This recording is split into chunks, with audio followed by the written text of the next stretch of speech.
Hi, good evening, everyone. So, first of all, wish you very happy New Year, you and your family. और जो next आने वाला साल है जो आज स्टार्ट हुआ है, तो आपकी हेल्थ और वेल्थ दोनों में काफ़ी अच्छा प्रॉफिटेबल हो और इसको आप अच्छा कैपिटलाइज कर पाएँ। सो स्टार्ट करते हैं आज का बाज़ार। आज का बाज़ार में अगर हम कुछ पॉइंट्स हैं जो आपको समझने चाहिए, कैसे हमने 90 पॉइंट्स के आसपास आज कैप्चर किए बाज़ार में और पूरा दिन हमने खाली एक ही ट्रेड लिया इंडाइसिस में और उसमें काफ़ी अच्छे पॉइंट्स हमने कैप्चर किए। सो जो हमारा आज का जो न्यू ईयर स्टार्ट हुआ है वो with A positive note start हुआ है। होपफुली कि ये ऐसा ही कंटिन्यू रहे। तो लेट्स सी आज का डिस्कशन करते हैं क्या रहा बाजार में। सबसे पहली चीज़ है कि आज हम अगेन वहीं खुले जहाँ पे हम क्लोज हुए थे, नीचे आए, फ्रेश हाई नहीं बनाया फर्स्ट 5 मिनट का। आप अगर ये देखें ऑलमोस्ट फर्स्ट मिनट के हाई के आसपास से आप रिवर्स हो गए। अब यहाँ पे समझना क्या था आज के दिन में कि जब उसने फ्रेश लो बनाया, नेक्स्ट के बाद उसने फ्रेश लो नहीं बनाया। ठीक है, अब हम प्रीवियस डे थोड़ा समझते हैं कि ये ट्रेड हमने कैसे लिया और कैसे हमने 80 to 90 points in a day capture किए। आप ये देखिए, एक कंजेशन आपका ये था, ये आपकी पहले रेजिस्टेंस थी, फिर एक सपोर्ट बनी, फिर आपकी दूसरी सपोर्ट बनी, फिर तीसरी सपोर्ट बनी, आज ये चौथी बार सपोर्ट बना। तो आपने यहाँ पे 4 टाइम्स इस चीज़ों को होल्ड करने की कोशिश करी है और आपको पॉइंट अच्छे ऊपर की तरफ मिले हैं। ये आपका एक सपोर्ट था यहाँ पे, ये वाला रेजिस्टेंस था जो कि यहाँ पे सपोर्ट बन गया। अब पॉइंट क्या है समझने का, अगर आप डे बिफोर यस्टरडे का चार्ट देखते हैं तो बाजार यहाँ खुला, ऊपर गया, फ्रेश हाई नहीं बनाया। देखिए समझिएगा इस चीज को। अब नीचे आए, ठीक है, ऊपर गए, फिर दोबारा फ्रेश हाई नहीं बनाया, फिर आए, फिर यहाँ साइडवेज हो गया पूरा दिन। तो आपने फ्रेश हाई नहीं बनाया। अब यहाँ आए, आपने यहाँ से फिर फ्रेश हाई नहीं बनाया, रिजेक्शन आ गई। ठीक है, क्यों? आप साइडवेज में थे। आपकी अपर बाउंड्री थी 21,768 और डाउन साइड की बाउंड्री थी 21,670 के आसपास।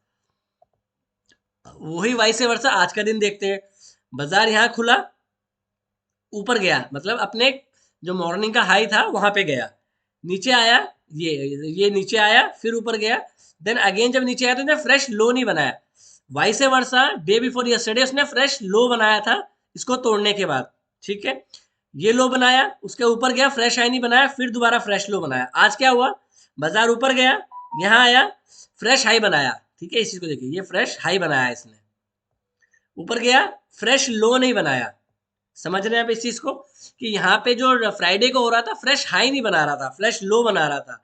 मंडे के दिन में चेंज क्या हुआ कि आपने फ्रेश लो नहीं बनाया, फ्रेश हाई बनाया। तो हमने कैसे एग्जिट एंट्री करी यहाँ पे, इन अ डे एक ट्रेंड लाइन बनाई, जो ट्रेंड लाइन यहाँ पे सपोर्ट कर रही है। ठीक है, अब इस जगह के आसपास मैं इसको एक बार टाइमलाइन ओपन करता हूँ जिससे क्लियर हो जाएगा कि हमने एंट्री कहाँ पे करी थी।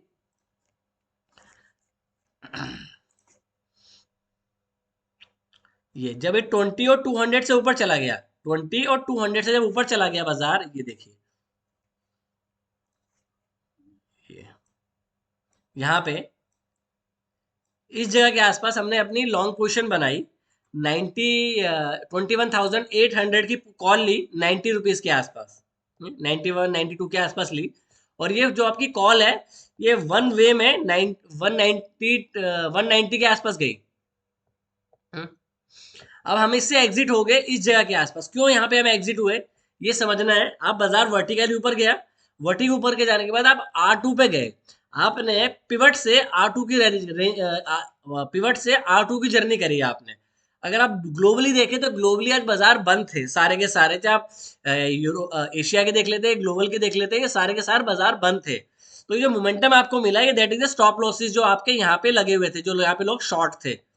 अब इसमें आप ये कंक्लूजन मत करिए कि बाजार यहाँ से और ऊपर क्यों नहीं गया। अब बाजार जो है वो एक डिपेंड करता है कि उसमें मोमेंटम कितना है। आज अगर आप देखें तो कोई भी हैवी वेट बहुत अच्छे मोमेंटम में नहीं था। अगर आप ब्रॉडर मार्केट को भी देखें, जो नेक्स्ट 50 है, वो ऑलमोस्ट अपने हाई से 350 पॉइंट टूटे। अब हम यहाँ से एग्जिट क्यों हुए वो देखना इंपॉर्टेंट है। एंट्री मैंने आपको बता दी, 20 और 200 से ऊपर गया, फ्रेश हाई बनाना शुरू किया तो हमने एंट्री कर ली। उसके बाद स्टॉप लॉस क्या था, क्योंकि ये फ्रेश लो नहीं बनाया। ठीक है, ये लो नहीं बना, ये लो इससे ऊपर बना, ये लो इससे ऊपर बना, मतलब लोअर जो लो है वो ऊपर की तरफ शिफ्ट हो रहे हैं। प्लस अगर आप इसी जगह के आसपास रिलायंस का चार्ट देखेंगे तो रिलायंस में मोमेंटम आया था, प्लस इन्फी में मोमेंटम आया था। बाजार ऊपर गया, अब यहाँ पे जब ऊपर गया तो यहाँ पे R2 पे आपको रिजेक्शन मिली, क्योंकि रिजेक्शन जब आती है बाजार में तो तेज आती है। मैं हमेशा आपको बात बोलता हूँ कि अगर बाजार में रिजेक्शन आ रही है तो वो स्लो नहीं आएगी, वो तेज आएगी। एकदम बना, ऊपर से रिजेक्शन आई, इनसाइड बार उसको आप बोलते हो चेंज इन कलर। ये जो रेड बार इग्नोर किया इसने, आरबीआई हुआ यहाँ पे, ये ग्रीन बार इग्नोर करा, नीचे आया रेड बार इग्नोर, और ये सीधा इसको यहाँ तोड़ा इसने। तो जब ये दोबारा ऊपर गया और सेम उसी फ्लो में नीचे आने लगा, तो यहाँ पे जैसे ग्रीन बार का ये लो गया, हम अपनी लॉन्ग की पोजीशन से एग्जिट हो गए 180 के आसपास। हम 180 पे अपना प्रॉफिट बुक कर लिया, ऑलमोस्ट 80 टू 90 पॉइंट्स हमको यहाँ पे मिले। उसके बाद वर्टिकली बाजार नीचे आया। तो ये चीजें समझना जरूरी है कि जब हमने एग्जिट किया और एंट्री किया, एंट्री इसलिए किया क्योंकि 2200 से ऊपर है और फ्रेश हाई बना रहा है। 3 जगह मोमेंटम आया, रिलायंस में यहाँ पे मोमेंटम आया, ठीक है। उसके बाद आपका इन्फी मोमेंटम आया, प्लस सेम टाइम पे आपका आपका जो आपके मेटल शेयर थे, इन्फोसिस थे, इन्फोसिस के साथ टीसीएस, इनमें थोड़ा मोमेंटम देखने को मिला, जिसकी वजह से ये रैली कैप्चर होगी। और यहाँ पे स्टॉप लॉसेस जो बंदे ने इस ब्रेकआउट पे खेला वो सारे के सारे ट्रैप हो गए, बिकॉज अब प्रॉबिलिटी ये हो सकती है कि लोग यहाँ पे लॉन्ग पोजीशन का घर करके ले हैं, तो चांसेस हो सकता है कि बाजार यहीं खुले और यहाँ से दोबारा बाजार नीचे की जर्नी शुरू कर दे। अब कल क्या करना है, इंपॉर्टेंट है। आज का हो गया प्रॉफिटेबल डेज, नाउ कल के लिए प्लान करना है हमें। अब कल के लिए आपके पास एक ब्रॉडर रेंज है। ब्रॉडर रेंज क्या है? ऊपर की रेंज आप बांध सकते हो ये वाली, जहां से आपका ब्रेकडाउन हुआ है 21,800 की। नीचे की रेंज है आपके पास, ऊपर की रेंज है आपके पास 21,800 ये वाली, ठीक है। और नीचे की रेंज है आपके पास 21,650, मतलब 150 पॉइंट की आपके पास रेंज है। जिस हिसाब से लास्ट आधे घंटे में सेलिंग आई है, ये नॉर्मल सेलिंग नहीं है। क्यों? क्योंकि ये बड़ी बड़ी बार्स बनी है। जब बड़ी बड़ी बार्स बनती हैं तो समथिंग इज फिशी। तो यहाँ पे अपनी पोजीशन को आपको निकलना चाहिए। हमने इन्फी की कॉल ली, जैसे बाजार नीचे आने लगा हम इन्फी की कॉल से भी ऑलमोस्ट ब्रेक इवन पे एग्जिट हो गए और कोई पोजीशन कैरी करके नहीं ले गए हैं। कल देखेंगे प्राइस एक्शन, क्योंकि ओवरनाइट ऐसा कोई आपको क्लू है नहीं बाजार में कि ओवरऑल क्या होने वाला है, क्योंकि यूएस फ्यूचर बंद है, आपका यूरोप सारा बंद है। तो अपनी आप ओन चाल चलोगे। बाजार में स्टिल बुलिशनेस है, तो आप इस तरीके के ट्रेड ना ढूंढे कि दोनों साइड खेलने की कोशिश करें। आप देखिए अगर बाजार इसी लेवल पे खुलता है तो आपको देखना है कि वो फ्रेश हाई बना रहा है कि नहीं बना रहा है, क्योंकि आप फर्स्ट डे अब 200 के आसपास बंद हुए हैं काफी मल्टीपल डेज के बाद। तो ये चीज देखने वाली है कि अगर 20 नीचे आती है कि 200 ऊपर जाती है। तो कल के लिए स्पेसिफाई व्यू प्लान नहीं बनता है। आपका रेंजी बाजार कल रह सकता है कि हम 150 से 200 पॉइंट की रेंज में ट्रेड करें।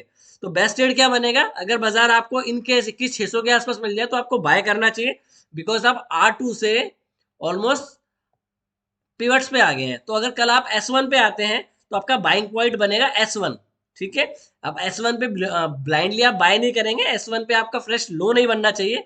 मतलब ये लगाइए आप ऐसे आए, बाजार ऊपर गया, हो सकता है बाजार ऐसे आए, तो यहाँ पे साइडवेज अगर ऐसे करता है तो आपको यहाँ पे बाय करना है जब ये आपका निकाले, ठीक है। ये आपका स्टॉप लॉस, मतलब S1 के आसपास आप कोशिश कर सकते हैं बाय करने की, और टारगेट आपके होंगे 21,800 21,750 के आसपास। तो फिलहाल बाजार ये है।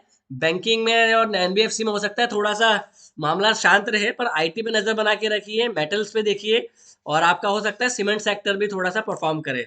सो आज का ट्रेड जो था मैं आपके साथ शेयर किया, रीजन शेयर किया, और होपफुली आपका ट्रेडिंग डे भी अच्छा गया होगा। Again thank you. अगर वीडियो अच्छा लगा तो प्लीज वीडियो को लाइक शेयर एंड सब्सक्राइब जरूर करें। Thank you.